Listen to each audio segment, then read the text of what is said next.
இன்ஷால்லா இன்றைக்கி Sunday duty இல்லாதனால தோப்பை வந்து சுற்றி பார்க்குறதுக்காக போயிட்டுருக்கேன். நம்மளுடைய தோப்பில் வந்து ஒரு 200 தென்னங்கன்றுகள் வந்து நம்ம நட்டு வச்சுருக்கிறோம். இந்த தென்னங்கன்றுகளில் வண்டுகளோட தாக்கம் வந்து இருக்குது. இப்போ இந்த கண்ணில் பார்த்தீங்க அப்படின்னா காண்டாமிருக மண்டோட வந்து தாக்கம் வந்து இருக்குது. இந்த காண்டாமிருக மண்டோட தாக்கம் இருந்துச்சு அப்படின்னா அந்த தென்னங்கன்று எப்படி இருக்கும் அப்படின்னா அந்த இலைகளை ஃபுல்லாகவே வந்து கட் பண்ணி வச்சுருக்கோம். கீழே இருந்து வளர விடாமல் அந்த இலைகள் எல்லாமே வந்து பாதியாக நம்ம கத்திரி வச்சு கட் பண்ண மாதிரி கட் பண்ணி வச்சுருக்கோம். இது ஒன்று. அந்த காண்டாமிருக மண்டோட தாக்கத்தினால பாதிக்கப்பட்ட இன்னொரு கண்ணை நீங்கள் பாருங்கள், இந்த மாதிரி நல்லா கடிச்சு வச்சுருக்கோம். ஸோ இதுக்கு என்ன பண்ணலாங்கிறத நம்ம பார்க்கலாம். அந்த மாதிரி இலைகளை மட்டும் காண்டாமிருகம் வந்து கடிக்கிறது மட்டும் இல்லாமல் இந்த மாதிரி பச்சை மட்டைகளையும் வந்து கடிக்க ஆரம்பிச்சிடும். ஸோ அது கடித்த இடங்களை பார்த்தீங்கன்னா ஒரு ஓட்டை போட்டது போல் இருக்கும், நல்லா கடித்து வச்சுருக்கும். அந்த பச்சை மட்டைகளை வந்து கடித்து நல்ல சக்கையாக வந்து அதிலே வச்சுருக்கும். நீங்கள் அதை எடுத்து பார்த்தீங்கன்னா கூட தெரியும். கிட்டத்தட்ட என்னோட தோப்பில் பார்த்தீங்கன்னா பெரிய லெவலில் அந்த கண்ணுகளுக்கு வந்து எந்த விதமான பாதிப்பும் இல்லை. பாதிப்புன்னு பார்த்தீங்கன்னா 2 விதமான வண்டுகளாக தான் வந்து நமக்கு பாதிப்பு வரும். ஒன்று சிவப்பு நிற வண்டுகள்னு சொல்லுவாங்க, இன்னொன்று வந்துட்டு காண்டாமிருக வண்டுன்னு சொல்லுவாங்க. சிகப்பு நிற வண்டுகள் வந்து பெரிய மரக்கண்ணுகளை தான் வந்து அது வந்து தாக்கும். அதாவது கூடு கட்டி அது ஒரு இருப்பிடமாக அதை எடுத்துக்கொண்டு அந்த மரத்தை வந்து முழுவதுமாக வந்து தாக்கும். அந்த பிரச்சனை வந்து என்னோட தோப்பில் வந்து என்னோட கண்ணுகளுக்கு வந்து இல்லை. ரெண்டாவது சொன்ன பார்த்தீங்களா காண்டாமிருகம் வண்டு, அதனால தான் வந்து என்னோட கண்ணுகளுக்கு வந்து சின்ன சின்ன பிரச்சனைகள் இருக்குது, கொஞ்சம் கடிச்சு வச்சிருக்குது, அந்த மாதிரி பிரச்சனைகள் இருக்குது. ஸோ அதுக்கு வந்துட்டு நம்ம என்னென்ன மருந்து கொடுக்கலாங்கிறதையும் பார்ப்போம். இன்னொரு விஷயமும் இருந்துச்சு நம்மளுடைய கண்ணில். தென்னங்கன்று வந்து வளரும் போது இந்த மாதிரி பாம்பு மாதிரி அந்த குருத்துலேருந்தே வளர ஆரம்பிக்கும். ஸோ இதுக்கு என்ன காரணம் அப்படின்னு பார்த்தீங்கன்னா பிஹெச் லெவல் வந்து கம்மியாக இருக்கும். பிஹெச் லெவல் அப்படிங்கிறது வந்து சமச்சீர் தன்மை, கார அமிலத்தன்மை வந்து கம்மியாக இருந்தாலும், மண்ணில் வந்து கம்மியாக இருந்தாலும் இந்த பிரச்சனைகள் வந்து வரும். இன்னொரு விஷயம் என்ன வரும் அப்படின்னா பாஸ்பரஸ் சத்தும் பொட்டாஸ் சத்தும் வந்து கம்மியாக இருந்தாலும் இந்த மரக்கன்று வந்து இந்த மாதிரி பாம்பு மாதிரி வளைஞ்சு வரும். இன்றைக்கி சண்டே அதுமா வந்துட்டு நம்ம தென்னங்கன்றுலாம் சுற்றி பார்த்தாச்சு. சுற்றி பார்த்ததில் பார்த்தீங்கன்னா ஒரு 7-8 கண்ணில் மட்டும் என்ன இருக்குது அப்படின்னா காண்டாமிருகம் வண்டோட வந்து தாக்கம் இருக்குது. அதுக்கு வந்து அதை வந்து நம்ம எப்படி சரி பண்ணலாம் அப்படின்னா ஒரு எளிமையான ஒரு விஷயம் தான், மோனோக்ரோட்டோபஸ் அப்படின்னு சொல்லி ஒரு மருந்து இருக்குது. ஸோ இதை எப்படி நம்ம பயன்படுத்தணும் அப்படின்னா 10 லிட்டர் கேனுக்கு 50 மில்லி நீங்கள் யூஸ் பண்ணிக்கலாம். 12 லிட்டர் கேன் வச்சுருந்தீங்கன்னா ஒரு 60 மில்லி அந்த மருந்தை யூஸ் பண்ணி ஒவ்வொரு கண்ணுக்கும் மூட்டிலையும் அந்த மேலே இருக்க தலைகள்லையும் வந்து நீங்கள் அடிச்சு விட்டிங்கன்னா 6 மாதத்துக்கு வரைக்கும் அந்த மருந்தை வந்து நீங்கள் பயன்படுத்திக்கணும். அப்படி பண்ணிங்க அப்படின்னா அந்த வண்டுக்கடியோட தாக்கம் வந்து கண்டிப்பாக இருக்காது.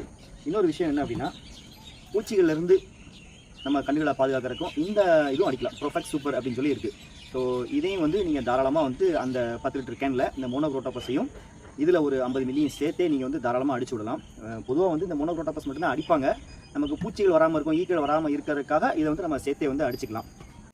நீங்கள் வந்து ஒரு 100-150 தென்னை வச்சுருக்கீங்க, எனக்கு வந்து கூலி ஆட்கள் வரமாட்டாங்க, நானே வந்து பராமரித்து மேற்பார்வை பார்த்து என்னுடைய கண்ணுகளை வளர்க்கணும் அப்படின்னு நினைக்கிறவங்களுக்கு வந்துட்டு ஒரு 6 விஷயங்கள் வந்து கண்டிப்பாக தேவை இருக்கும். ஒன்று என்ன அப்படின்னா டீசல் இன்ஜின், அது கண்டிப்பாக தேவை தண்ணி பாய்க்கிறதுக்கு. எங்கள் தாத்தா வந்து எனக்கு அன்பளிப்பாக கொடுத்தாங்க. எங்கள் தாத்தா பார்த்தீங்கன்னா திருநெல்வேலி மாவட்டத்தில் டிஸ்ட்ரிக்ட் ரெஜிஸ்டராக இருந்தாங்க. அவருடைய மறைவுக்கு அப்புறம் இந்த டீசல் இன்ஜினை வந்து நான் கிட்டத்தட்ட ஒரு 15 வருஷமாக பத்திரமா பாதுகாத்துட்டு வரேன். இந்த டீசல் இன்ஜினுடைய ஒர்த்து என்ன அப்படின்னா 1 லிட்டர் டீசலுக்கு 2 மணி நேரம் வந்து தண்ணி பாயும். இது வந்து நல்ல லாபகரமான ஒரு டீசல் இன்ஜின். இது மாதிரி உங்களுக்கு கிடைச்சிது அப்படின்னா ரொம்ப பெஸ்ட்டாக இருக்கும். இரண்டாவதாக வந்து இந்த ப்ரஷ் கட்டர். இந்த ப்ரஷ் கட்டரோட பயன்பாடு என்ன அப்படின்னா நீங்கள் நடக்கும்போது போகும்போது வரப்பில் இருக்கக்கூடிய புல்களை வெட்டுறதுக்கு இந்த ப்ரஷ் கட்டர் தேவை இருக்கும். இன்னொன்று பார்த்தீங்கன்னா தென்னைகளுக்கு நடுவில் இருக்கக்கூடிய வாய்க்காலையும் க்ளீன் பண்ணுறதுக்கும் இந்த ப்ரஷ் கட்டர் வந்து உங்களுக்கு நல்லா யூஸ்ஃபுல்லாக இருக்கும். மூன்றாவதாக என்ன தேவை இருக்கும் அப்படின்னா இந்த மருந்து அடிக்கக்கூடிய கேன். இது வந்து ஒரு 12 லிட்டர் கேனு, பேட்டரி கேன். கிட்டத்தட்ட 12 லிட்டர் கேன் வந்துட்டு ஒரு 10-12 கேன் அடிக்கும். ஸோ இது தென்னைகளுக்கு மருந்து அடிக்கிறதுக்கு வந்து நீங்கள் தாராளமாக பயன்படுத்திக்கலாம். ரெண்டாவது வந்துட்டு இப்போ வரப்பில் இருக்கக்கூடிய புல்லுகளை அடிக்கிறதுக்கு களப்புள்ளி யூஸ் பண்ணுறதுக்கும் நீங்கள் தாராளமாக பயன்படுத்திக்கலாம். நான்காவது என்ன தேவை இருக்கும் அப்படின்னா இது வந்து பெரிய களைகளை வெட்டக்கூடிய இது ஒரு சின்ன கருவி. இது வந்து மேலூரில் வந்து நான் வாங்கினேன், மதுரை மேலூரில். இதோட விலை பார்த்தீங்கன்னா 650 700 ரூபாய்க்கு தான் வரும். ஸோ இதை வச்சு நீங்கள் வந்து கண்ணுக்கு மூட்டுக்கு கொஞ்சம் தள்ளி இருக்கக்கூடிய களைகளை வந்து ஈஸியாக இதை வச்சு இழுத்தீங்க அப்படின்னா ஈஸியாக அந்த களைகள் வந்து போயிடும். இந்த கண்ணை ஒட்டுனாப்பில் இருக்கும் பார்த்தீங்களா, அந்த மாதிரி களைகள், அதாவது மூட்டை ஒட்டுனாப்பில் வந்து சுற்றி களைகள் இருக்கும், அதை எடுக்கிறதுக்கு வந்து இன்னொரு கருவி இருக்குது. இதுதான் அந்த கருவி. இந்த கருவியை வச்சு மூட்டுக்கு பக்கத்தில் இருக்கக்கூடிய களைகளை வந்து நீங்களே எடுத்துக்கலாம். இதெல்லாம் எப்படி வச்சு எடுக்கணும் அப்படின்னு நீங்கள் யோசிக்காதீங்க, ரொம்ப சிம்பிளான ஒரு கருவி தான். ஏன்னா இப்போ இருக்கிற கால சூழ்நிலையில் வந்து நிறைய விவசாய கருவிகள் வந்து வந்துட்டுருக்கு. அதில் உங்களுக்கு எது பயன்படக்கூடியது அப்படிங்கிறது வந்து நீங்கள் பார்த்து வாங்கிக்கலாம். இன்னொரு விஷயம் என்ன அப்படின்னா மண்வெட்டி, அதாவது 2ஆம் நம்பர் மண்வெட்டின்னு சொல்லி கேட்டு வாங்கிக்கோங்க. இது வந்து நீங்கள் தண்ணி பாய்க்கும்போது வாய்க்கால் அடைக்கிறதுக்கு, வாய்க்கால் திறக்கிறதுக்கு, சின்ன சின்ன வேலைகளுக்கு வந்து இந்த மண்வெட்டி வந்து கண்டிப்பாக தேவை. இந்த 6 பொருட்களுமே கண்டிப்பாக வந்து உங்களுடைய தோப்பில் வந்து இருக்கணும். அது இருந்துச்சு அப்படின்னா நீங்கள் யாருடைய தயவும் இல்லாமல் நீங்களே உங்களுடைய தோப்பை அழகாக பராமரித்து ஒரு 150-200 கன்றுகளை வந்து நல்ல முறையில் வளர்க்கலாம்.